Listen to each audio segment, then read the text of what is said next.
Alors, bonjour, bienvenue à cette table ronde intitulée Jeux vidéo et jeux politiques. Juste pour recontextualiser, c'est la première table ronde qui est rattachée au vide-grenier du geek. Voilà, donc c'est une première expérimentation. N'hésitez pas à nous faire vos retours aussi, et puis pourquoi pas, on va voir un petit peu s'il y a des thèmes qu'on a envie d'aborder. Forcément, le thème, on l'a raccroché au Festival des Intergalactiques, puisqu'on est en plein dedans, on est même à la fin. Et puis voilà, pour le contexte. Du coup, je vous présente très rapidement, et puis après, on va pouvoir commencer à discuter. Du coup, Erwan Bancal, qui est avec nous, tu es programmeur et tu as travaillé sur The Witcher 3. Bonjour. Bonjour. Et Heavy Rain notamment. C'est ça, du lot. Ensuite, Tiffany Vasque. Excuse-moi, Vaquier. Tu as été community manager à Gloomywood Sur Too Dark, c'est ça, qui vient de sortir. Du coup, il y a deux mois. ouais. Fini la bêta. Tu as travaillé aussi dessus. Je suis arrivé en pompier. D'accord. Gloomywood, du coup, qui est notamment avec Thierry Platon et Frédéric Rénal. Et Gaël Barros et Sophie. Ouais. Sophie Lambert. Et ils ont travaillé du coup sur à ne pas oublier, ils ont travaillé sur Lyon. Du coup, le studio était à Lyon, à New Factory si je ne me trompe pas, enfin en tout cas un peu d'à côté. Et nous avons Fibre Tigre, game designer, oui. Outsider notamment, comme jeu vidéo. Pas du tout, c'est Out There. C'est la première fois qu'on me l'a fait celui-là. En plus, je l'ai relu 15 fois. Non, c'est pas grave, c'est pas grave. Et donc Out Out There, There, puisqu'on est entre Lyonnais, moi je suis pas Lyonnais du tout, mais ça a été co-créé, on est deux à avoir fait Out There, et l'autre créateur est lyonnais, et le studio s'appelle Miklo Studio, il est à Lyon. Voilà. Miklo Studio, ok, d'accord. Et ben, sans plus tarder, je pose une première petite question comme ça pour démarrer un peu le débat. Qu'est-ce qui fait que cette table ronde vous a intéressé par rapport à des projets que vous avez, votre parcours? On en a parlé un petit peu tout à l'heure, je ne sais pas si tu veux nous parler de... Alors moi j'ai fait... moi je suis indépendant, je suis tout seul, et j'ai un intérêt à faire des jeux qui se vendent, parce que j'ai envie, je suis pas salarié. Et il y a en gros 3 sujets qui marchent très très bien en France. C'est le foot, mais bon, il y a FIFA. Mais j'aimerais bien faire un jeu sur les supporters, ce serait pas mal. Genre les banderoles, surtout Saint-Etienne-Lyon, on voyait un peu ce qui se passe. Hein. Non, mais genre les mecs, ils se lèvent le matin, ils pensent qu'à ça. Hein. Donc le sexe, c'est compliqué parce qu'il y a beaucoup de censure dans le jeu vidéo, j'espère qu'on en parlera, c'est un thème politique important. Et sinon, la politique passionne les Français. Et il y a très très peu de jeux politiques. Déjà parce qu'effectivement, les gens qui se mettent vers le jeu vidéo, généralement, ils ont lu des livres de science-fiction. Et ils aiment la science-fiction, le médiéval fantastique, et ils n'ont pas vraiment envie de parler de politique, de choses qui sont dans le 20h, qui leur ramènent à des choses plus terre à terre. Donc naturellement, on n'a pas eu de jeu politique jusqu'à présent. Moi, j'en ai fait plein en amateur, des trucs qui ont eu toujours un peu de succès parce que forcément, c'est assez intéressant. Des simulations d'élections présidentielles. J'ai fait un petit jeu qui est gratuit, que vous pouvez googler, qui s'appelle Crise au Quai d'Orsay, dans lequel c'était vraiment au début de la crise de Bachar el-Assad. À l'époque, on ne savait pas si Bachar el-Assad était un gentil ou un méchant, c'était en 2013.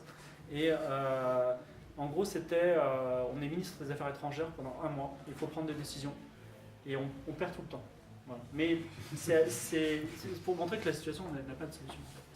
Et voilà. Et récemment, j'ai animé avec un collectif qui s'appelle Label, dans lequel je participais à l'époque, qui veut faire des jeux un petit peu sérieux, une game jam. Donc on fabrique des jeux vidéo en 48 heures chez Mediapart. Voilà. Et donc c'est des équipes de développeurs dans lesquelles on a injecté un journaliste de Mediapart qui voulait parler du sujet qui lui tenait à cœur. Il y a eu des jeux politiques tout à fait intéressants. Dans chaque équipe, il y avait un journaliste. Tout à fait. Et en plus, on a un peu triché, c'est-à-dire qu'on a mis le développeur 1 mois à l'avance avec le journaliste. Donc du coup, il a vraiment pu penser. Ils sont arrivés, ils étaient sur les chapeaux de roue. Il y a eu des tas de jeux très intéressants. Ça allait du on espionne Poutine parce qu'on ne sait pas ce qu'il va faire, à on va financer une élection présidentielle mais on n'a pas les sous. Voilà comment on va faire. Et à on est sur un bateau pirate, il n'y a pas assez de nourriture, comment on va faire? Est-ce qu'on va élire la personne qu'on va passer par-dessus le bord? Est-ce qu'on va tirer au sort, tu vois? Donc c'était très intéressant. Et là, à horizon 2018, je travaille depuis quelques années sur un jeu vidéo qui s'appelle The Sigma Theory, qui est un jeu vidéo d'espionnage qui parle notamment de politique. Et ce qui est intéressant, c'est que j'ai commencé à travailler en 2014 dessus. Et en 2014, il n'y avait pas Daesh, il n'y avait pas les attentats de Charlie Hebdo. À l'époque, Al-Qaïda, c'est les méchants. Aujourd'hui, c'est quasiment des gentils, tu vois. Et et il y avait Obama, président des États-Unis. Je veux dire, on croyait que l'Écosse allait sortir du Royaume-Uni. Entre-temps, c'était pas le cas, et maintenant on se dit peut-être qu'ils vont sortir quand même, tu vois. Et j'ai dû revoir 5 fois ma copie. Je veux dire, écrire un jeu où le président des États-Unis c'est Obama et le président des États-Unis c'est Trump, ça n'a rien à voir. Tu vois. Voilà. Et écrire un jeu où le président de la France c'est Hollande et le président de la France ce sera peut-être Marine Le Pen dans 2 ans, dans 2 semaines, excusez-moi, ça n'a rien à voir non plus. Donc le jeu politique a aussi ce problème-là. Je parle beaucoup, je suis désolé, mais je finis là-dessus. Le jeu politique a ce problème-là qu'il n'est valable que dans un temps très court. Et c'est le cas aussi pour des jeux qui ont une forte connotation politique. Je pense notamment au GTA. Un jeu comme GTA 4, vous pouvez jouer, il est fun. Mais si vous jouez à GTA 4 au moment où il est sorti, c'est-à-dire en 2011, je crois, c'est ça, voilà, où on parlait notamment de discrimination à l'embauche, tout ça, il y a des tas d'éléments qui sont hyper contextuels et très savoureux. Et aujourd'hui, à moins d'être un politicien expert de l'année 2011, c'est un peu vieux. Voilà. Fin de. Oui, parce que du coup, quand tu veux dire jeux politiques, ils sont très actuels et par exemple, dans 2-3 ans, ils sont plus d'actualité. Tu parles des jeux engagés à ce moment-là parce que par exemple, justement, là, en quelques jours, j'ai fait plein de serious games politiques qui ont été faits il y a quelques temps et qui sont toujours d'actualité. Mais par contre, c'est du serious game, c'est sûr. Il y a peut-être moins le côté engagé. Alors, est-ce que c'est ça? Est-ce que tu fais la distinction entre c'est le jeu engagé qui est contextuel ou pour toi, c'est tous les jeux politiques qui sont contextuels? Alors, je sais pas, mais j'ai juste cité l'exemple de GTA, Okay. qui a une forte connotation politique. Ça, voilà. c'est sûr. Quand tu as un contexte qui est fort peut-être, et des personnes marquées, tu parlais d'une présidence ou n'importe, peut-être que là ça peut être plus. Moi je dirais même que dépassé, GTA 5, quand j'y ai joué, je l'ai binge joué, je l'ai joué très rapidement, j'ai dit bon, vraiment le scénario est pas top quoi, tu vois. Et j'ai joué récemment, lentement, parce que depuis, on va dire, le contexte américain a ruisselé vers l'Europe, parce que nous on prend tout un peu avec quelques années de retard. Et je dis, il est vraiment bien pensé, il est cool, il y a tous les malaises de notre société sont là, simplement nous on vit les choses avec 4 ans de retard. Moi je vais reprendre la question peut-être du Ouais, débat. ouais.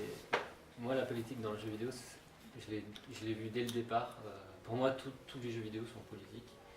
Et on en parlait avec Fibre sur le chat, sur Slack. Pardon. Moi, j'ai toujours été choqué par le fait que la plupart des jeux à l'époque quand on était gamin, en fait, c'était des jeux où l'action principale c'était de tirer un flingue. Et pour moi, c'est évident que c'est issu d'une culture des armes. Et on peut donner tout un tas d'arguments comme quoi c'est plus facile de développer des gameplays avec des guns. Mais il n'empêche que ça dénote d'un état d'esprit, d'une vision du monde qui est pour moi du coup politique. C'est-à-dire parce que la politique à la base c'est l'organisation de la société. Donc si pour toi c'est très important les armes à feu, c'est déjà de la politique.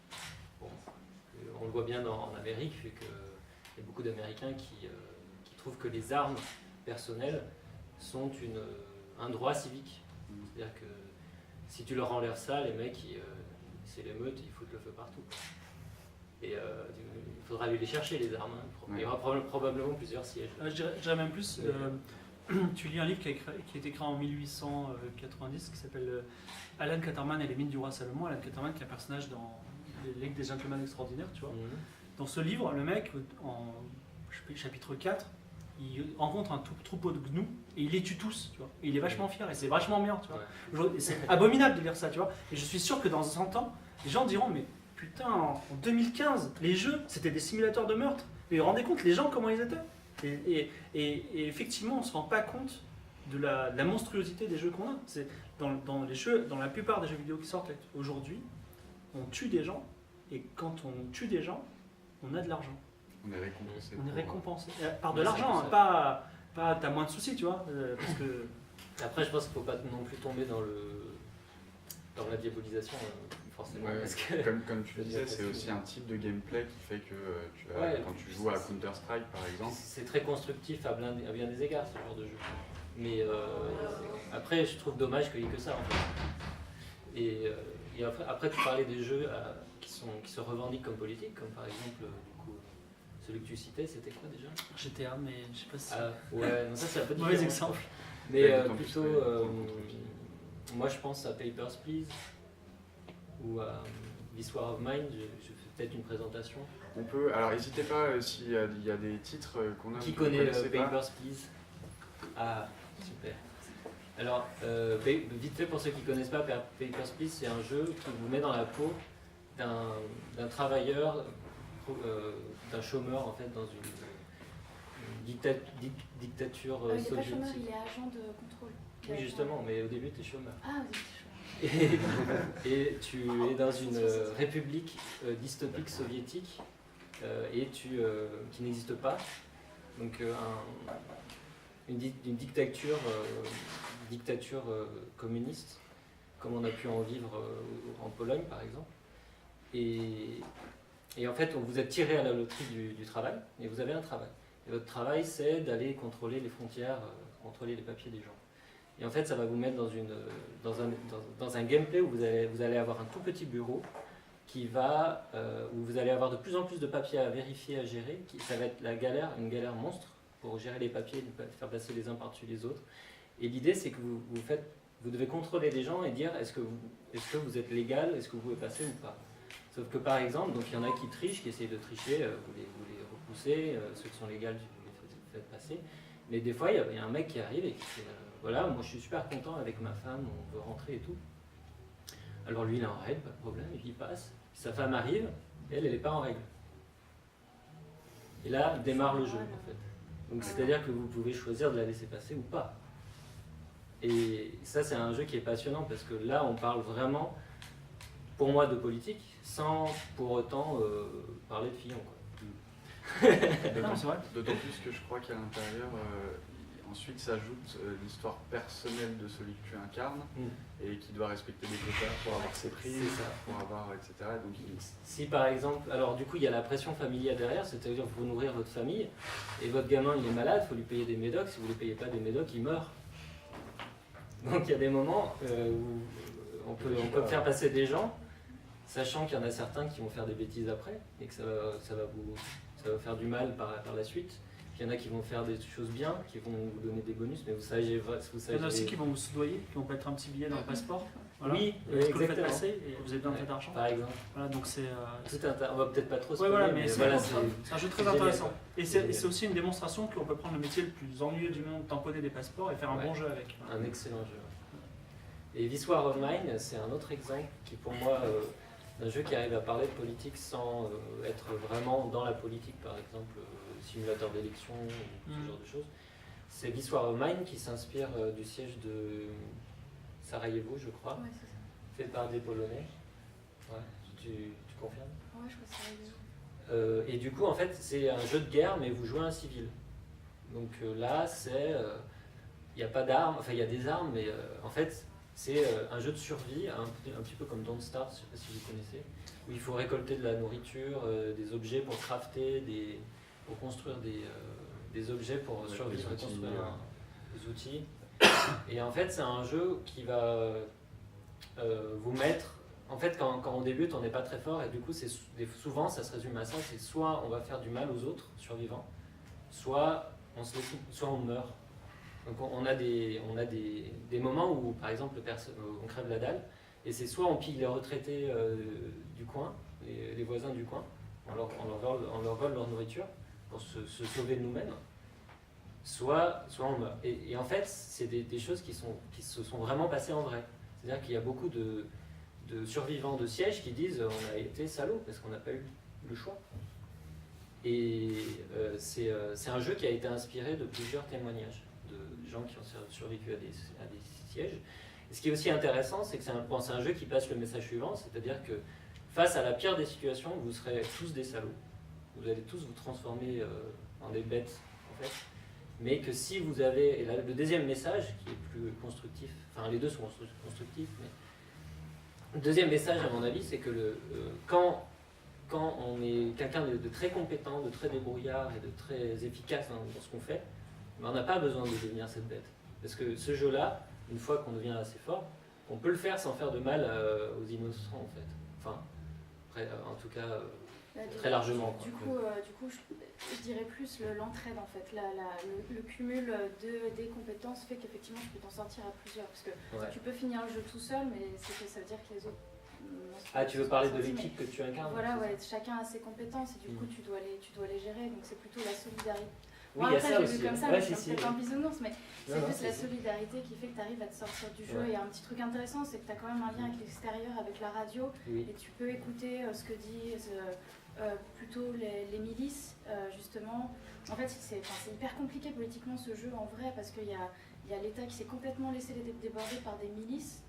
Du coup, c'est la guerre civile. En même temps, il y a des pilleurs qui viennent chez vous. Enfin, voilà, et politiquement, c'est très compliqué. Vous pouvez écouter la radio, voir ce qui se passe, comment ça évolue politiquement, si le monde intervient ou si l'État réintervient. Oui, s'il y a des drops humanitaires. Voilà, des trucs humanitaires, exact. Mais effectivement, il y a un sacré nombre comment dire, dans le contexte, il y a un sacré nombre de données pour le joueur qui va faire un choix. Tu peux choix. planifier à l'avance, effectivement, si c'est ah ok, dans 3 jours je vais avoir ça, du coup je vais peut-être miser sur l'électricité, l'eau, plutôt que miser sur la bouffe, des choses comme ça, tu peux... Et effectivement, le fait que ce soit un groupe de survivants et pas un individu qui survit, c'est pas innocent comme choix de designer. C'est là où on voit le jeu politique émerger d'une conception de jeu. C'est dans sa définition de la morale sur le plan des règles du jeu. C'est-à-dire que dans les jeux un petit peu anciens ou mainstream, AAA, quand vous faites une action, quand vous faiite une bonne action, vous êtes récompensé. Vous avez été altruiste, vous avez de l'argent ou de la nourriture. Or dans la vie réelle, c'est pas le cas. C'est-à-dire, dans la vie réelle, plus vous êtes altruiste et gentil, moins vous êtes récompense que ceux qui trichent et volent, parce que c'est comme ça, c'est la vie. Et effectivement, donc, c'est ta vision de la vie. mais malheureusement, c'est comme ça. Mais bon, et moi je viens de Paris, remarque. C'est pour ça, c'est pas dans la vie, c'est à Paris. Non, mais plus sérieusement, effectivement, quand il y a un jeu vidéo qui vous donne un sucre quand vous avez fait une bonne action, vous êtes dans l'éducation, dans le renforcement positif. Ouais. Quand vous avez un jeu vidéo qui est hyper neutre par rapport à ça, et même il a tendance à contrebalancer, on est dans l'instruction. Et moi je dis souvent, le jeu politique parfait, ou même le jeu vidéo tout court qui doit être bon, il faut qu'il instruise, mais pas qu'il éduque. Voilà. Les joueurs sont plus intelligents. Il ne faut pas cueillir de récompenses. Il peut y avoir des récompenses, mais il faut que les enjeux soient réalistes et intéressants. Et surtout, il ne faut pas éduquer les gens. Et on en a parlé, par exemple, si demain, je dois faire un jeu vidéo sur le Front National, ça on en a parlé, et que je déteste le Front National, est-ce que je vais dire, voilà, si vous êtes adhérent au Front National, vous êtes des cons, vous allez perdre? Non, le bon jeu vidéo sur le Front National, c'est un jeu qui va au bout du truc, c'est-à-dire qu'il dit, voilà, vous êtes adhérent, vous faites ça, il se passe quoi au quotidien, et il va se passer quoi ensuite? Et si ça se trouve, là, le diable est là, ça se trouve, ça va bien se passer. Ça se trouve, ça va être super pour vous et ça va être super pour la France. Et c'est là où le jeu vidéo devient intéressant. C'est-à-dire qu'on n'a aucun préjugé politique et ça se passe bien. Ou au contraire, on n'a aucun préjugé politique et ça se passe mal et la démonstration est faite. Et là, on est bien. Et This War of Mine est un petit peu orienté, mais très très peu, mais en tout cas, il est très très bien. Mais justement, Paper Please est très intéressant parce qu'il nous met face à que des mauvaises décisions qui sont celles de c'est la définition de gouverner et également la définition de la vie. On n'est que face à des décisions qui ne sont pas optimales. Et justement, c'est là que c'est intéressant. Ouais, complètement. Mais je suis pas d'accord sur ce que tu disais. Sur l'entraide de la moralité, c'est ça? Non, avant This War of Mine, tu parlais d'un jeu vidéo utopique sur le FN. Ah oui, tu disais que un bon jeu vidéo doit être neutre pour être bon. C'est ça que tu en l'essence. Je dirais même un petit peu contrebalancé. Pour moi, quand on a une action quand on est sociopathe, quand on est un sociopathe, mais pas au point de tuer les gens, parce que la plupart des héros de jeux vidéo sont des sociopathes, c'est-à-dire des gens qui veulent se venger, ils tuent, et voilà. Un vrai sociopathe, c'est-à-dire j'ai un objectif et je l'accomplis sans faire attention aux autres. En général, les hommes politiques, les patrons d'entreprise, de grandes entreprises, sont des sociopathes. Et ils ont réussi au sens tel qu'on le définit dans la société. Donc, non mais je suis d'accord, là où je suis pas d'accord, c'est que tu dis qu'un bon jeu devrait être neutre et que Papers, Please ou This War of Mine est un peu orienté. Moi je pense que c'est pas possible en fait d'être pas neutre, parce que même si tu pousses This War of Mine, enfin je sais pas ce que vous en pensez, est-ce que vous pensez qu'un jeu vidéo ou un film puisse être neutre dans ses valeurs? Est-ce que vous pensez, qui est-ce qui pense que c'est possible de faire un film ou un jeu vidéo qui est neutre? Une personne? C'est pas vraiment une question de possibilité. En fait, la question que se soulevait est vraiment intéressante puisqu'elle parle vraiment de moralité et d'éthique dans une société. Et quand on parle de jeux vidéo politique, politique. Alors, est-ce qu'on ramène politique au sens initial du terme, c'est-à-dire la vie dans la cité, et qu'à côté de ça, on va parler d'éthique et de justice, qui sont des concepts qui sont propres aux fondations et au bon fonctionnement d'une société. Et aux fondations morales que tu portes aussi. Voilà. Quand on voit dans la vie sauvage, sans société, sans règles à proprement parler, il n'y a pas de justice, il n'y a pas d'éthique à proprement parler. Chacun fait sa vie et celui qui se débrouille le mieux. Il n'y a pas d'éthique, mais il y a des. Peut-être que tu peux résumer ce qu'il disait. Il y a des écosystèmes. Ils entendront pas. Alors, on a eu une intervention passionnée d'une personne qui a dit que quand on fabrique un jeu vidéo qui est un événement, une œuvre culturelle humaine, on y instaure ou non, mais en tout cas on a un curseur qui est défini sur les plans de la justice et de l'éthique qui sont les fondements d'un système politique. Et il dit, mais attention, dans la nature ce n'est pas le cas. Or finalement, et on revient un petit peu à ça avec l'écologie, c'est-à-dire que dans la nature, il y a des écosystèmes équilibrés qui ont leur forme de justice et leur forme d'éthique finalement. Je veux dire, les loups ne se mangent pas entre eux, et par contre les oiseaux oui, hein, les histoires naturelles de Conrad Lorenz, pour des raisons d'équilibre animal. Et peut-être que notre culture a une illusion de justice et d'éthique parce que, en fait, on veut un équilibre dans notre société. Allez, en Chine, les choses sont très différentes. Hein. Le sens de la justice chinois est très différent. Tu as une question ? C'est aussi peut-être l'aspect cathartique des jeux. Tu veux tuer pour te défouler, c'est ça ? Non, ça tourne de plus en plus autour de ça, de quelque chose qui soit brillant, qui soit violent, qui permette de se défouler face à quelque chose. C'est un besoin qui a été de plus en plus présent au fil des ans. Ça n'a pas aussi de ce constat.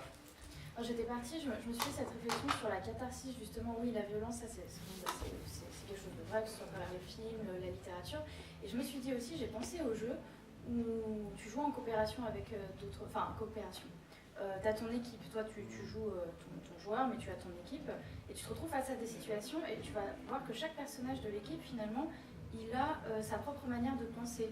Genre, il y en a qui, je pense à des jeux comme les Final Fantasy, où chaque personnage a sa personnalité, et tu vas plus ou moins te retrouver dans ce qu'il pense, soit dans ton personnage principal, qui est généralement, ils essaient peut-être de faire quelqu'un de neutre, mais dans ce que les autres pensent. Et je me dis que la catharsis, ça peut passer par là aussi. Je repensais ce que tu disais, j'étais là sur l'éducation et simplement l'instruction.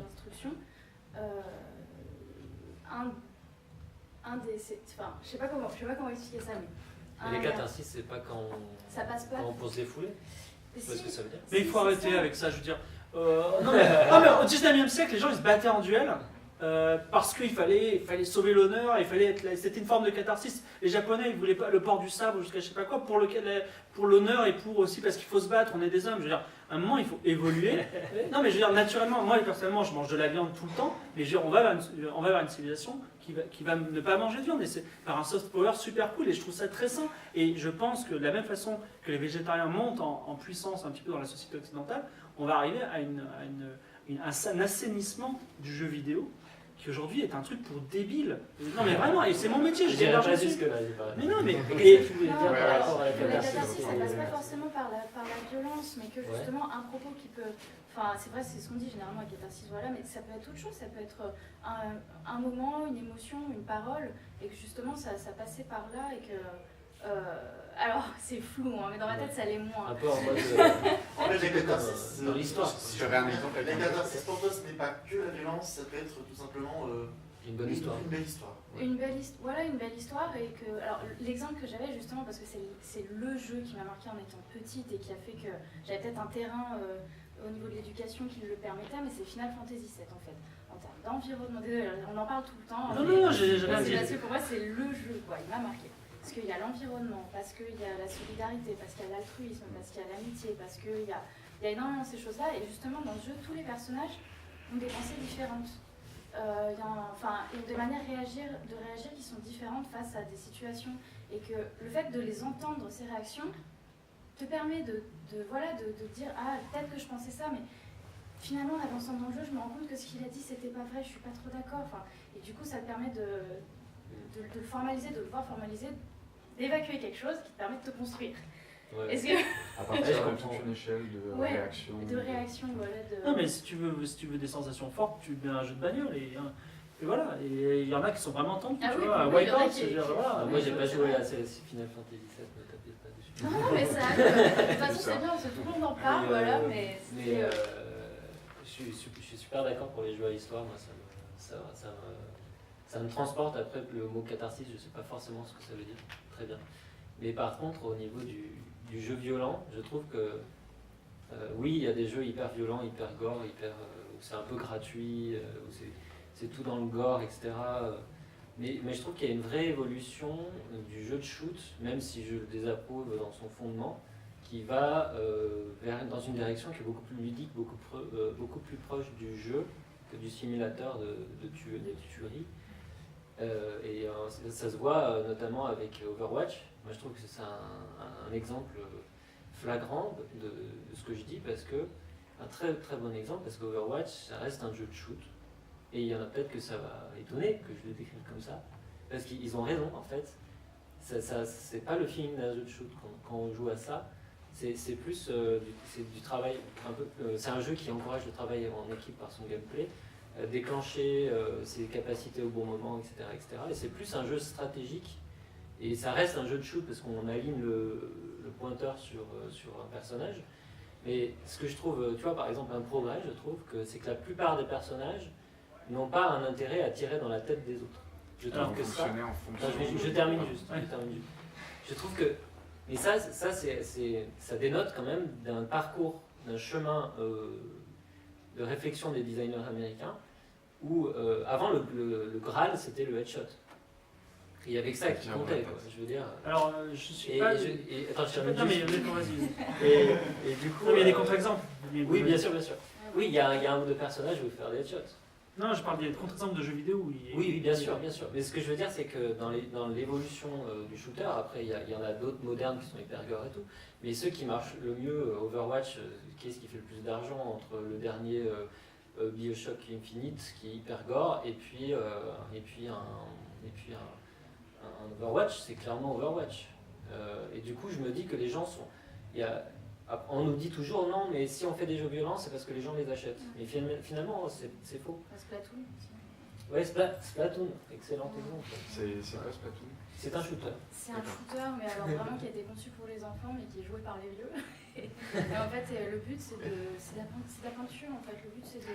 J'y ai joué rapidement, mais j'ai un petit peu oublié. Mais en gros, il faut repeindre des zones, quoi, pour pouvoir C'est glisser. conquête de territoire par Ouais, par la peinture. peinture. C'est un shooter. Et je crois que tu peux tuer les adversaires.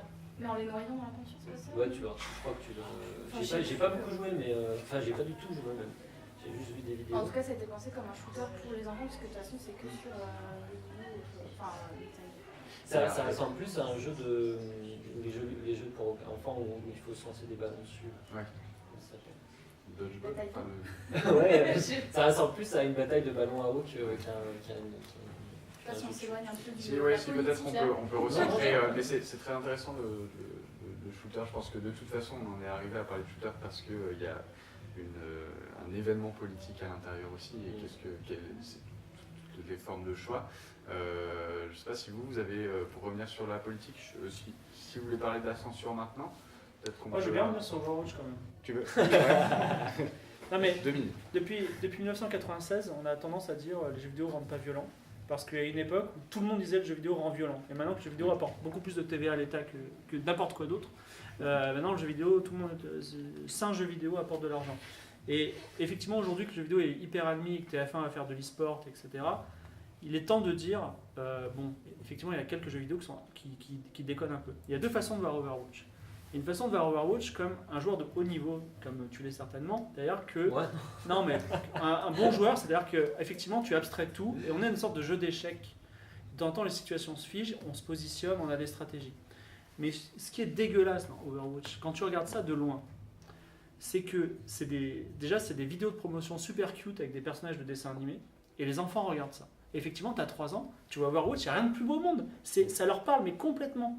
Et ça reste un jeu où tu tues des gens pour gagner. Ouais. Et ça, je suis désolé, tu le prends comme tu veux, c'est pas très bien. Voilà, en tout cas, c'est pas ma vision. Non, mais c'est ça, c'est pas ma vision.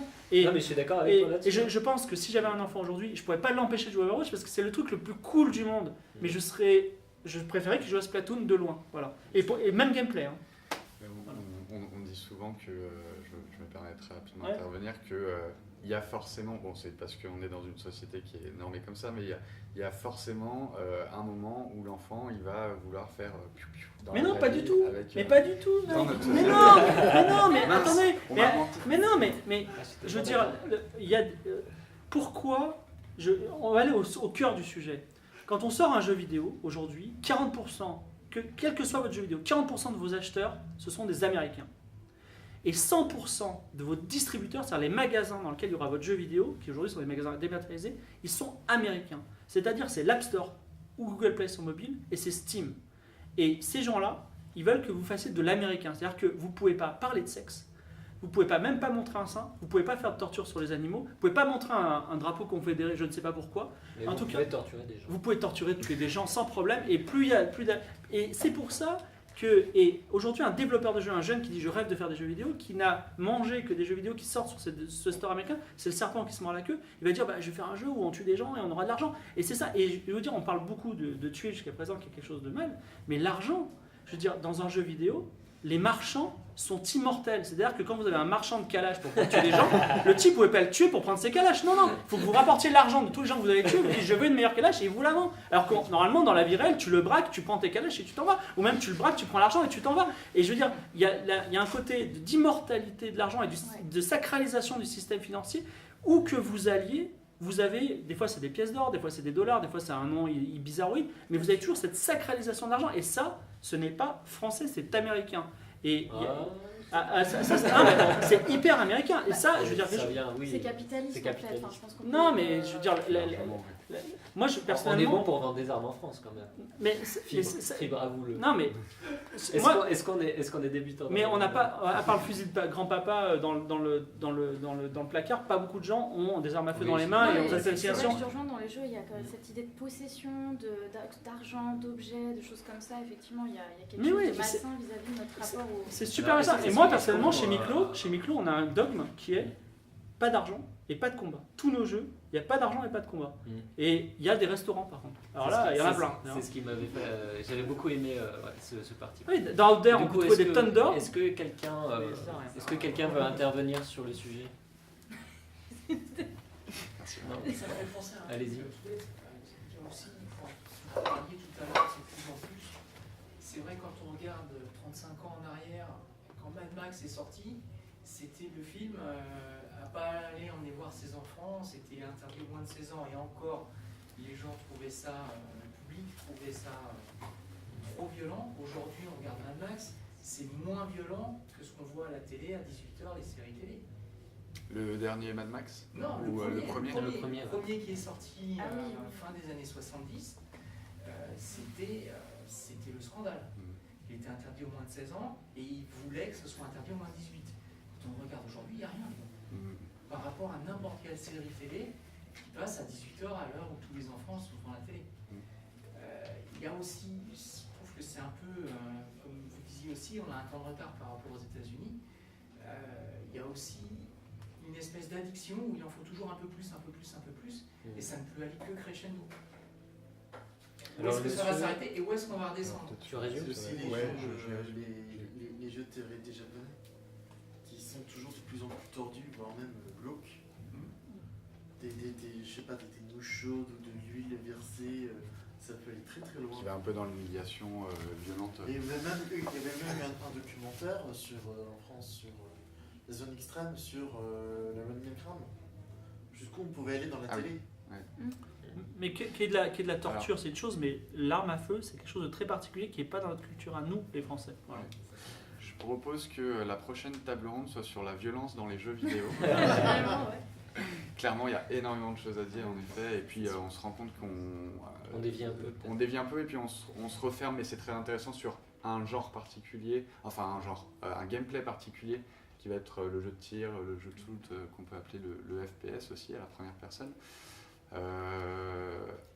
Moi, j'aurais envie de vous poser la question, quand vous êtes venu à cette table ronde, est-ce que vous aviez, vous, de votre côté, des jeux en tête? Peut-être vous vous êtes dit, bah oui, là j'ai eu une représentation politique. On va retracer certainement aussi ce qu'on a dit un petit peu dans... Ouais. Ne serait-ce que quand on parle de jeu avec une visée politique, l'idée de transmettre quelque chose, façon de penser un petit peu différente de ce qu'on voit ailleurs. Maintenant c'est ultra populaire, mais ça n'était pas spécialement avant. Mais à la fin, juste avant le passage aux années 2000, il y a eu Deus Ex qui est sorti. On parlait de transhumanisme, etc. De personnes qui sont humaines et donc on incorpore de la biomécanique pour améliorer l'humain.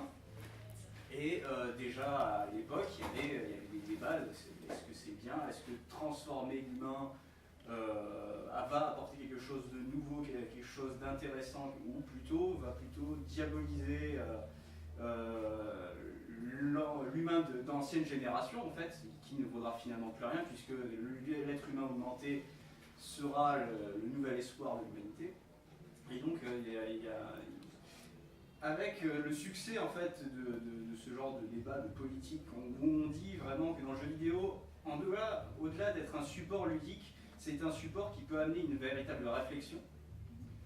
On a vu depuis lors que le jeu vidéo peut amener ce genre de débat, et on l'a vu par la suite. Par exemple, si je prends par exemple la fin de Metal Gear Solid 2, dont je ne vais rien dire, mais qui apporte aussi une véritable pensée sur qu'est-ce que l'humain, est-ce que l'État nous manipule quand on ne le sait pas ou non.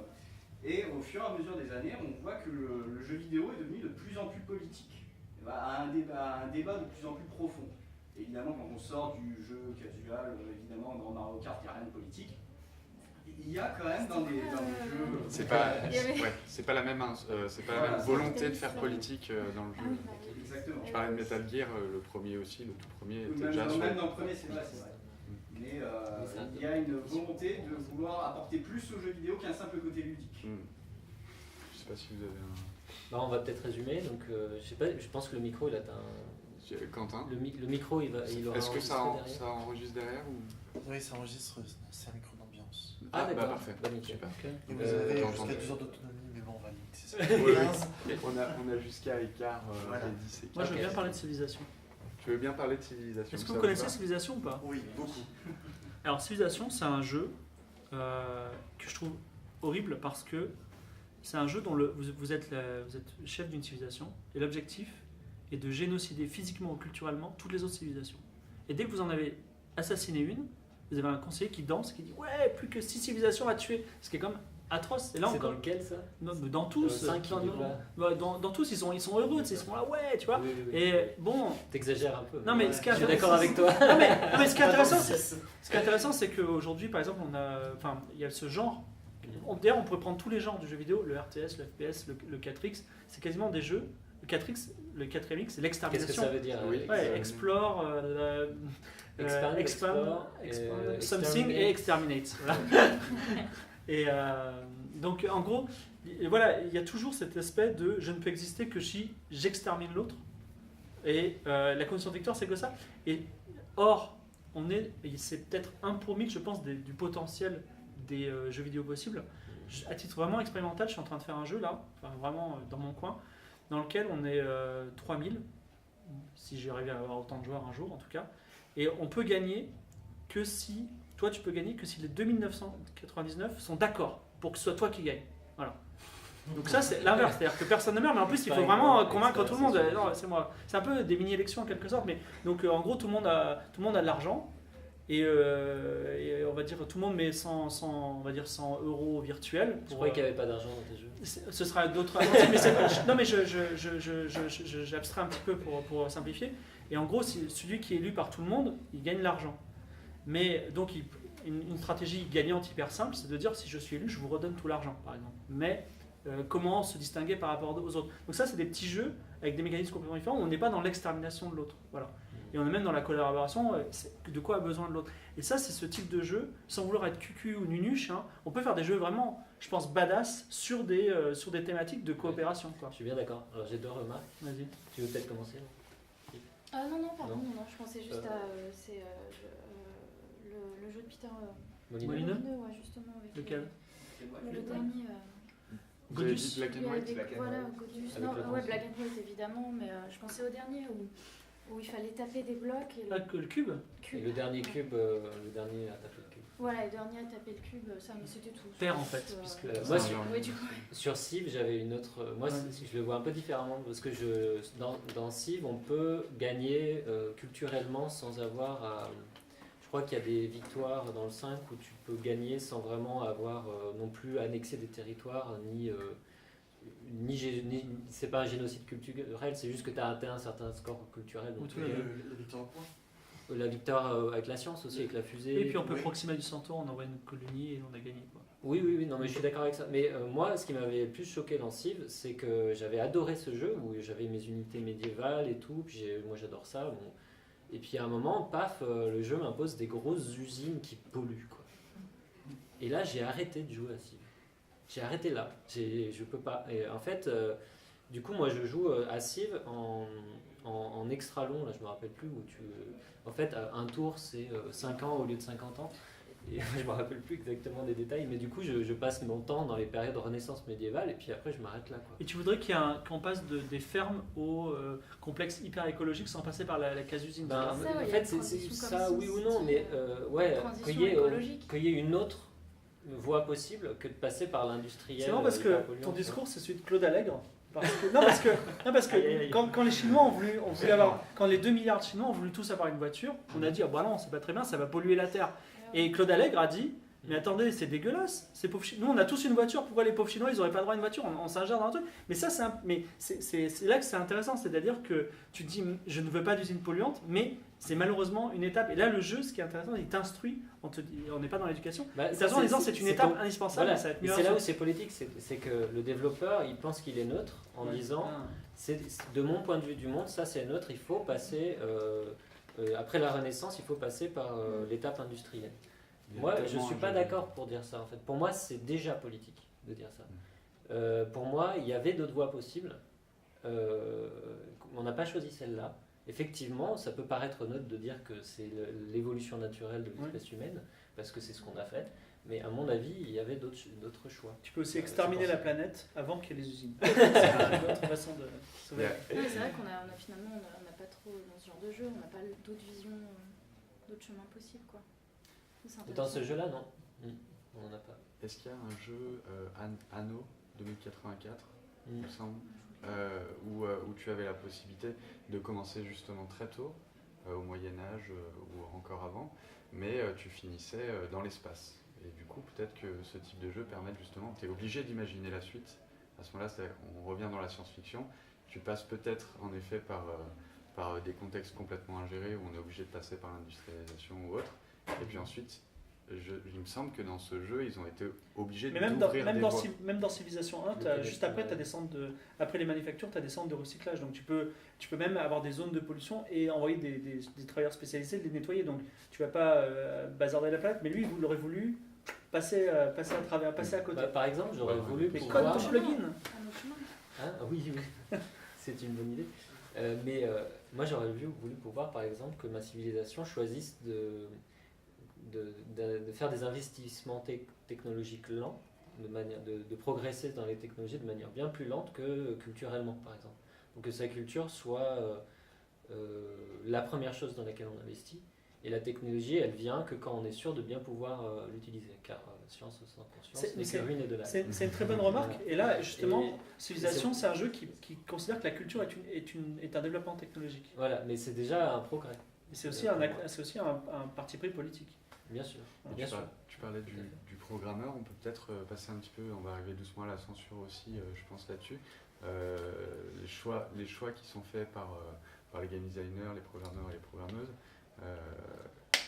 à quel point là, et c'est une question, la personne a complètement choisi de laisser aucun espace à ce type de choix, je veux pouvoir faire autrement ma civilisation, ou à quel point Le designer, tu veux dire. le designer, ou à quel point c'est peut-être, je sais pas, trop complexe à mettre en place, c'est-à-dire qu'on incrémente tellement d'aléatoires que en termes de jeu, c'est plus difficile à penser dans ce média. À mon avis, il y a plusieurs choses qui contraignent le message. C'est effectivement, comme tu dis, ça peut être compliqué de vouloir donner trop de choix possibles aux joueurs. C'est souvent ce qui nous pose le plus de problèmes. On sait bien. Après, tu peux les mecs qui avaient fait Civ, ils auraient pu faire autre chose complètement, comme tu dis. C'est qu'une manière de faire du 4X, enfin même sans parler du 4X, si on oublie le Exterminate, il y a plein de manières de faire du jeu de développement, comme le jeu de Viking là, qui est sorti en Early Access, là, qui est très différent. Northgard, qui fait des choses un petit peu différemment, mais juste un petit peu. Il y a aussi Crusader Kings. J'aurais aimé que ce soit plus audacieux. Mais ça, c'est des contraintes techniques et financières.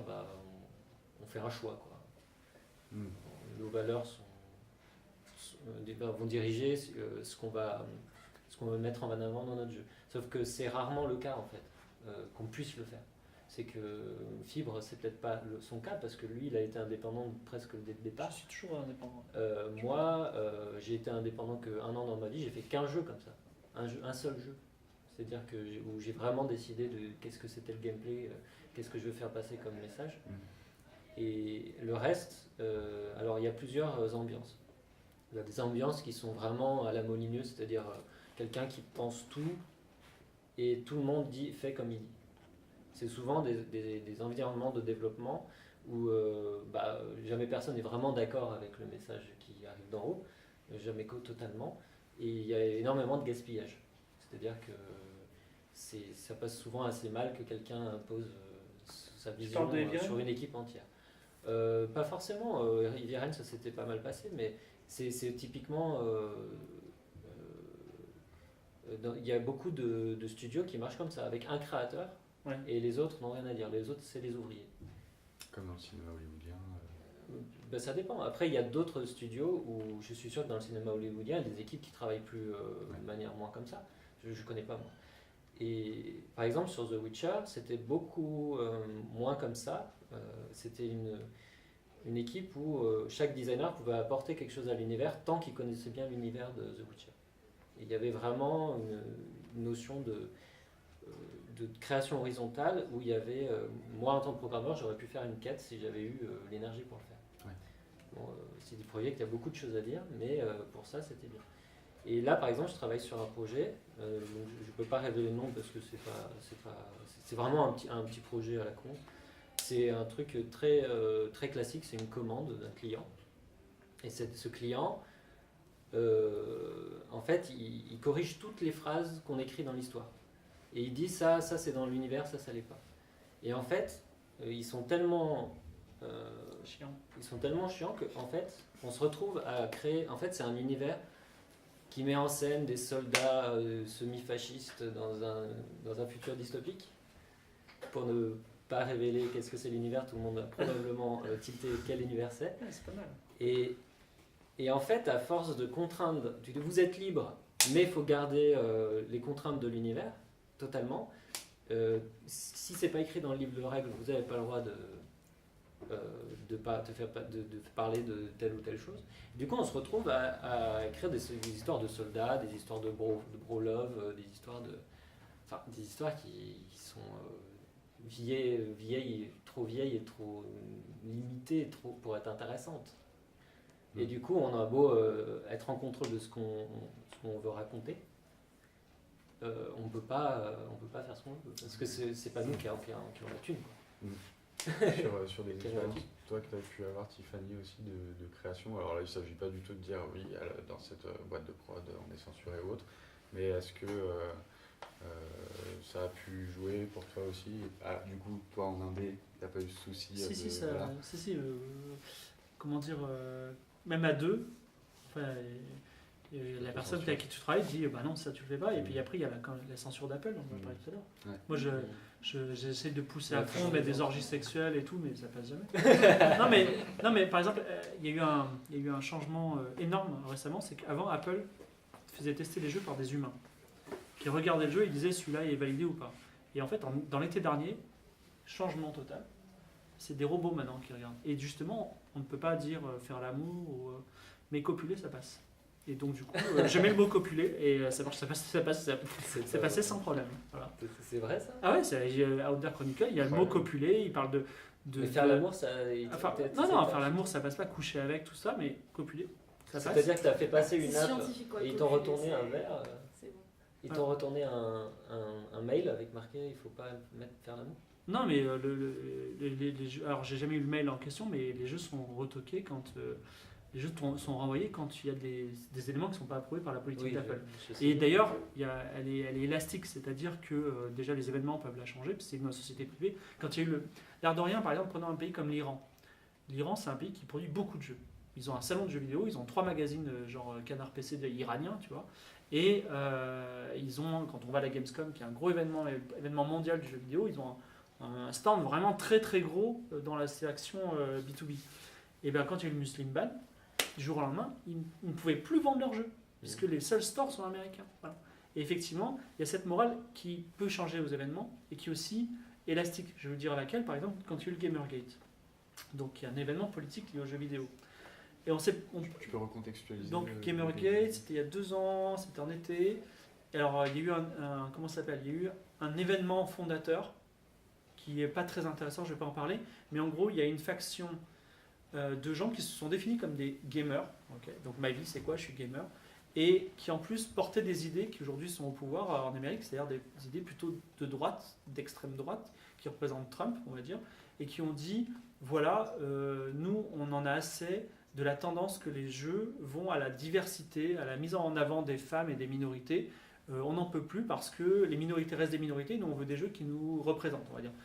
Ça se défend d'une certaine façon, mais c'est effectivement, ils sont pas en odeur de sainteté. Et après ils ont rajouté des couches de n'importe quoi avec, les journalistes sont vendus, scandale, pratiques illégales du type du doxing, c'est-à-dire on dévoile vos identités. Donc il y a vraiment tout un tas de trucs qui sont du harcèlement, des menaces de mort. Voilà, il y a des menaces de mort et ce sont des gens, l'air de rien, qui sont puissants. C'est-à-dire que aujourd'hui, si vous abordez des thématiques comme la diversité, par exemple, on ne peut pas vous interdire, mais c'est compliqué de promouvoir, de vendre et de distribuer un jeu qui a pourtant des valeurs hyper positives. Voilà. Parce qu'il y a ce lobby, finalement, qui parle. Et demain, il suffirait qu'il ait un tout petit peu plus de puissance pour que des jeux hyper positifs ne soient pas distribués, voilà, qui véhiculent certaines valeurs.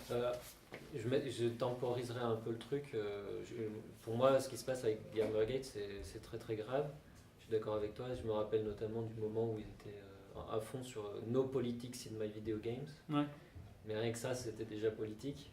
C'est-à-dire qu'eux, ils voulaient, comme tu dis, des messages de white suprémacistes. Et ils ne voulaient pas entendre parler d'autre chose. Après, il y a quand même, ça se limite quand même encore pas mal au monde anglo-saxon et souvent aux femmes dev, hélas. Oui. Et en fait, c'est très compliqué ça peut être compliqué d'être une femme dev aux États-Unis. Oui, pour moi, développeur, ça veut dire créateur de jeux, ça veut pas dire programmeur, pardon.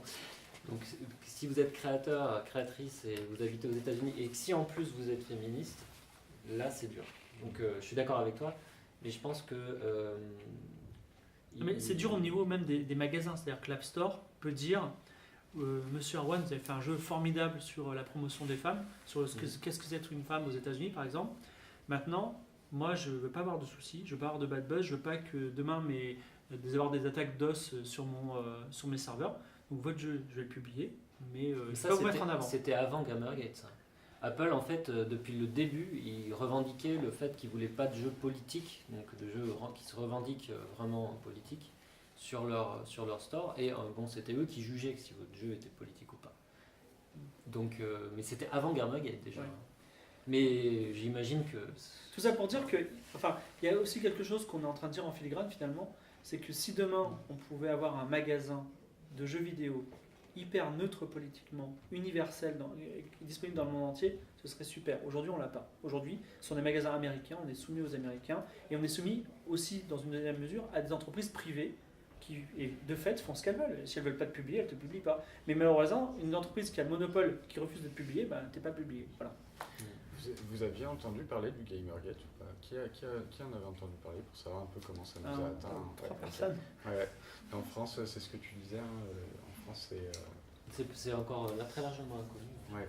À noter qu'il n'y a pas de fumée sans feu, c'est-à-dire qu'il y a une crise... Avec quoi ? C'était C'était dans le même... Oui, bien sûr, c'est elle qui a tout déclenché. Mais il n'y a pas de fumée sans feu, il y avait aussi En fait, le message, parce qu'ils disent pas on est des méchants et des maîtres du mal, là il le dit un petit peu, mais en gros le message initial c'était de dire il y a une certaine corruption dans le monde de la presse journalistique. Et je ne vais pas dire que la presse journalistique est corrompue, sinon je peux dire adieu à mon travail et parler rapidement, mais c'est vrai que c'était l'émergence des youtubeurs qui avaient énormément de pouvoir, et ces youtubeurs ils prenaient des petits billets, quoi. Voilà. Et effectivement, Ils en prennent toujours. oui, ça, ils en ont toujours pris, ils en ont pris avant aussi, mais tout d'un coup ça s'est su, on a connu les montants, et tout d'un coup il y a des gens qui se sont dit mais qu'est-ce qui se passe, tu vois. Donc c'est plus nuancé qu'on pourrait le croire, et ça va Oui, très loin, quoi. Ça va très loin. Dernier exemple en date, le Zelda. Hein Ah bon? Ah bah, Ah, je suis pas au courant, vas-y. Dis-moi. Ah ouais, qui a reçu des notes magnifiques alors que justement ils avaient envoyé en early le jeu, la console, enfin tout quoi. Il a eu des super notes, je me trouve ou quoi là. Il y a que moi qui ai vu ça. Alors il a eu des notes partout, par contre il a eu moindre vu presque Horizon Zero Dawn qui est sorti en même temps. Donc j'irai pas jusqu'à dire, enfin en plus connaissant les Japonais, ils n'ont pas forcément, je pense pas qu'ils aient fait enfin c'est un Zelda quoi, ils ont pas une stratégie on va dire de. Ah bah il y avait tout. C'est vrai que là on passe sur un autre sujet qui est finalement l'indépendance des journalistes vis-à-vis de la pub oui, voilà, pour le jeu vidéo dans leur propre magazine. Et ça aussi c'est de la politique finalement. Totalement, oui. Totalement. C'est un sujet qu'on n'avait pas anticipé pour le coup sur Slack. Mais en quoi tu crois que c'est politique? Parce que comme c'est un écosystème, les devs, le journalisme, les distributeurs, pour moi c'est un écosystème qui se balance, qui devrait se balancer de manière mutuellement bénéfique. Ouais. Mais lorsqu'un journaliste, ou pas un journaliste, mais son journal vit de la publicité pour des jeux vidéo qu'il doit critiquer, comment voulez-vous qu'il soit neutre? Neutre, même si c'est impossible à mon avis. S'il y a le dernier Halo qui sort et qu'il est pourri, tu peux pas lui mettre un 5? Parce qu'après, Microsoft qui fait 30% de ton revenu publicitaire, il va te débattre. Et du coup, il y a plusieurs journaux qui sont sortis de ça récemment, et c'est intéressant parce qu'il y a un mouvement. Tu veux dire pas de pub? Ouais, zéro pub. Ouais, ils ont pas tenu longtemps, ils sont arrêtés. Ouais. Il y a juste JV Le Mag peut-être, mais qui a de la pub, mais qui choisit ses pubs. Canard PC, ils ont 30 000 abonnements. Canard PC, ils ont de la pub, mais ils en ont, mais pas beaucoup. Voilà, mais est-ce que c'est de la pub jeu vidéo? Voilà, c'est ce que je voulais dire. Voilà. Et du coup, il y en a qui ont compris ça. J'ai déjà acheté de la pub dans Canard PC, donc je pense qu'il y en aura au moins une. Mais... Tu étais l'unique. Non. Et ce qui est terrifiant, c'est quand des fois tu parles à des journalistes et tu leur poses la question et ils trouvent ça tout à fait normal. Qui vivent de la pub, des jeux vidéo qui veulent critiquer, et quand tu leur dis mais vous n'êtes pas très critique, mais c'est pas grave, moi je suis pas là pour faire une critique objective, tu vois. Et enfin il y en a qui disent pas forcément ça comme ça, mais c'est pas très grave. Moi je dirais ce qui m'embête plus, parce qu'un journaliste va pas va pas mettre 1 sur 10 à Zelda, et il va pas mettre 10 sur 10 à un jeu mauvais, parce qu'ils ont aussi un problème de crédibilité, sinon ça tient pas. Donc ça s'autorégule. Moi, ce qui me perturbe beaucoup, c'est surtout les youtubeurs qui sont aujourd'hui, qui étaient, on va dire, les mouse prescripteurs. Aujourd'hui, c'est plutôt les streamers. Mais en gros, c'est ces individus qui sont autonomes, il n'y a rien derrière eux. Et ces types-là, pour créer le buzz, ils vont saquer votre jeu. Ils vont dire ça c'est un jeu de merde, il est nul, et ils vont faire tout un truc. Et plein de gens vont penser qu'il est nul, alors qu'en fait, il a juste fait ça parce que lui, il a besoin d'avoir de l'audience. T'as un exemple de ça? J'ai jamais vu ça. Moi je trouve qu'on est sensibilisé à ça. C'est-à-dire que, exemple, No Man's Sky par exemple. Et pourtant, voilà, un jeu qui sort, No Man's Sky, très attendu. Il a été.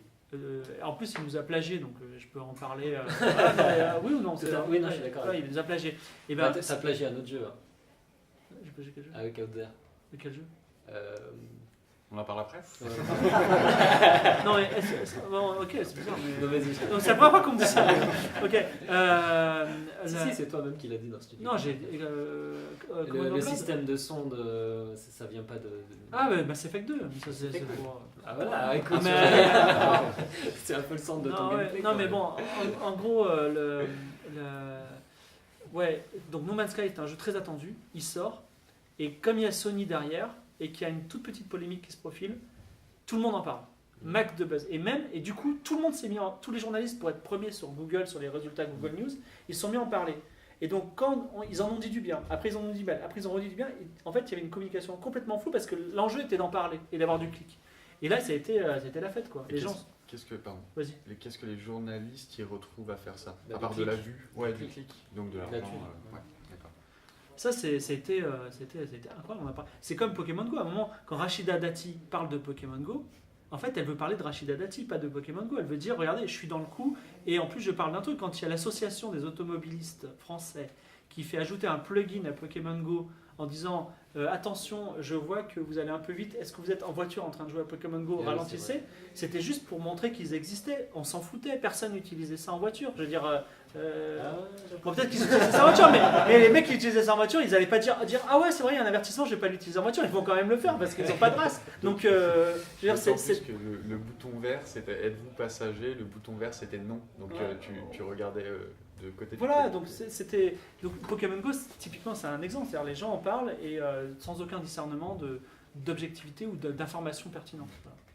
On va devoir commencer. Pardon, vas-y. Non, mais c'est vrai qu'il y a un sujet, les parce que là, du coup, ça me fait penser les récupérations politiques des jeux vidéo, justement. Ça, c'est vrai qu'on n'en avait pas. Mais bon, après, c'est juste un sujet qui me vient, on a fini. Donc, Non, on va commencer à conclure, c'est-à-dire qu'il nous reste 10 minutes. Voilà, mais si tu veux qu'on parle un petit peu de ça, et puis si vous avez des dernières choses en tête aussi, on peut se lancer des pistes comme ça de réflexion, questions, réactions ou autres, des choses. Ouais. Alors moi, au niveau, je m'attendais par exemple, la politique c'est quand même la gestion et l'organisation de la vie en collectivité, on va dire. On n'a pas beaucoup parlé de jeux de gestion pure, et ce qui me vient à l'esprit là, il y a par exemple le Tropico, qui est quand même une simulation dictatoriale, et j'ai été donné de ne pas en avoir entendu parler en fait. C'était trop facile. Ouais. non, oui, c'est sûr que là, on est. Oui, on est dedans, quoi. Un dictateur, tu dois gérer, mais bon, après, c'est vrai que c'est un jeu politique, donc je sais pas ce que vous. Moi, je trouve que c'est pas un jeu politique, justement. Pourquoi? Parce qu'on peut faire ce qu'on veut après. Non, parce qu'en fait, tu as un jeu de gestion. Tu gères une île avec des ressources, tout ça, mais ça pourrait être n'importe quoi. Ça pourrait être un Sokoban, ça pourrait être d'orienter des trucs. Et pour l'habiller, ce jeu de gestion, et le rendre cool et te faire passer un bon moment, il te raconte une histoire et il te dit voilà, vous êtes le dictateur d'une île bananière. Et ils vont parodier, c'est-à-dire que vous allez pouvoir faire des opérations illégales ou construire ce que vous voulez. Mais tout ça, c'est juste, ils te racontent l'histoire, ce que c'est que sur une île bananière. Il n'y a pas de politique dedans. Ce qui est politique, c'est te dire voilà, monsieur, vous êtes plutôt contre le licenciement abusif. Eh bien, je vous fais un jeu vidéo dans lequel vous êtes patron d'une usine qui fabrique des clous, vous avez 10 salariés et vous avez très très peu de marge. C'est-à-dire que si vous perdez cette marge, l'usine elle ferme. Et vous avez un salarié dedans, il vole des clous. Qu'est-ce que vous faites? Il vole des clous. Et bien, ce que vous faites, c'est vous dites, c'est hyper simple en termes de jeu, vous virez le mec, vous en embauchez un autre. Parce que c'est que comme ça que l'usine va marcher. Et là, vous vivez une expérience politique parce que vous dites, j'ai fait un truc que je dénonce dans la vie réelle, tu vois. Et ça c'est super intéressant. Et c'est hyper abstrait aussi, tu vois. Ça m'intéresse. Oh, pardon. Non, rien. Du coup, je pense qu'on ne met peut-être pas les mêmes choses derrière le jeu politique parce que tu as quand même des choix comme ça dans Tropico, effectivement. Enfin, tu as des choix, Je veux dire de réprimer politiques des quand même. manifestations ou pas. Ouais, mais à partir du moment où tu joues un méchant, c'est un exercice de style. Pas forcément un méchant. Hein. Oui, ok. On peut rester au pouvoir en organisant des élections libres et toutes les gagner. Après, ça devient toujours de plus en plus tendu quand on est 20 ans au pouvoir, mais D'accord. On nous laisse le choix on fait la constitution, on peut dire on peut faire des élections tous les 5 ans, on peut choisir de ne pas avoir d'élection. Bon, après, il y a les répercussions du peuple qui va nous faire savoir qu'il a envie d'élection. Moi, j'ai pas parlé de ce genre de... Ça m'intéresse beaucoup ces jeux-là et de plus en plus, mais j'aime aussi beaucoup parler des jeux auxquels on joue tous, surtout en famille, pour bien montrer aux parents que pour moi Mario Kart c'est politique, pour moi Mario c'est politique. Enfin, ça fait passer des valeurs, certaines valeurs, et est-ce que c'est des valeurs que vous avez envie de communiquer à vos gamins? Et je trouve que c'est beaucoup plus... Enfin, les deux sujets sont intéressants, mais je trouve que c'est important de faire réaliser aux parents que surtout aux parents qui jouent pas, que par exemple Mario Kart, ça reste un jeu compétitif. Et est-ce que, moi j'adore Mario Kart, j'y joue beaucoup. Voilà, et de réaliser ça, il y a plein de jeux, par exemple Overcooked, c'est un jeu qui est tout aussi ludique, mais qui est purement coopératif, purement. Est-ce que c'est pas le futur pour le jeu familial par rapport à un Mario Kart? Tu voulais intervenir? Ce qui est intéressant, c'est qu'il y a un jeu qui a un triste destin. La créatrice du Monopoly a créé ce jeu pour démontrer que quand on est sur un marché où on peut acheter les biens immobiliers, et bien à la fin, il n'y a qu'un seul gagnant. C'est-à-dire que si on part à 36, il n'y a qu'un seul gagnant. C'est un jeu anticapitaliste. C'est un jeu anticapitaliste. Et il a tellement été un succès qu'aujourd'hui, tout le monde se bat pour être propriétaire. Tu vois. Donc, parce que les gens ont compris le jeu à l'envers. Elle s'est fait racheter les droits. Et c'est devenu le symbole du capitalisme. Oui, après il y a une histoire en interne, mais je veux dire, aujourd'hui, on te parle du Monopoly, tu dis, ah ouais, le jeu où tu achètes des hôtels, et tu vois, ça te rend heureux, alors qu'en fait, non, c'est la tragédie du capitalisme. C'est ça qui est terrible. Et aujourd'hui, sur M6, Recherche appartement maison, Stéphane Plaza, tout ça, genre, on est dans la dystopie de ce qu'est le Monopoly, tu vois. Et du coup, c'est dangereux de faire des jeux politiques. Hein. C'est ça. Alors, en parlant d'un autre jeu politique qui marche très bien aux États-Unis, parce qu'ils sont pas trop au courant de notre histoire, mais c'est un jeu de plateau pour le coup. Mais peut-être qu'on va passer à autre chose. De toute façon, on va continuer. Dis le nom, moi, dis le nom. Ouais, je sais pas comment il s'appelle. Peut-être une dernière question. On l'a vu, la politique, c'est pas quelque chose d'évident à comprendre. Alors, est-il possible de faire un jeu essentiellement politique tout en restant accessible à un public assez majeur? Un public relativement large. Est-ce qu'on peut aller en profondeur en politique et amener une réflexion aboutie tout en touchant un maximum de monde? Papers, Please est un bon exemple d'un public très large qui s'est très bien vendu. C'est hyper compliqué parce que... L'histoire online aussi. Moi je dirais EVE Online. EVE Online, c'est un jeu un petit peu compliqué dans lequel on a des vaisseaux spatiaux et on a une colite dans l'espace. Et il y a plein de joueurs, il y a on va dire 2000 joueurs, mais il y en a beaucoup plus en fait. Et les créateurs du jeu ont laissé totale liberté aux joueurs de se structurer. Et ils se sont auto-structurés en guildes, en puissance, et ils se font des guerres énormes entre eux. Et c'est des événements incroyables, et liberté totale, et parfois il y a des gens qui perdent des fortunes parce qu'il y a une guerre qui tourne en leur défaveur. C'est très intéressant. Alors moi c'est sur un public très restreint. J'ai un exemple d'un jeu qui est une parodie politique, qui est un MMO web-based, donc dans votre navigateur. Et c'est un jeu qui a une interface absolument horrible, donc voilà. Mais c'est un jeu où on est libre de faire à peu près tout ce qu'on veut et de se structurer politiquement. Et chaque pays a plus ou moins des axes très caricaturaux par rapport à ce qu'on a. On a la Palladium, qui est en fait un pays qui est une entreprise. Et pour celui qui a le plus grand pouvoir de vote, c'est celui qui a le plus acheté d'actions. Il y a Kraland, qui est la République communiste soviétique tout à fait... Vas-y. qui est tout à fait caricaturale, où il y a un candidat unique aux élections et vous êtes taxé à mort. L'État réinvestit derrière, mais il y a aussi quand même pas mal de corruption. Et ce qui est passionnant, c'est de voir qu'il y a par exemple la Palladium. Nous, on était dans la Palladium et on s'est rendu compte que les gens qui dirigeaient la Palladium étaient tellement sécurisés dans leur pouvoir, on ne pouvait plus les déranger, on n'arrivait plus à progresser, à essayer de monter dans les rangs, tout ça, qu'en fait, notre région a fini par dealer avec Kraland, les gros communistes juste à côté, pour se faire annexer, pour pouvoir retrouver notre liberté. Et du coup, on a négocié comme ça. Enfin, c'est vraiment...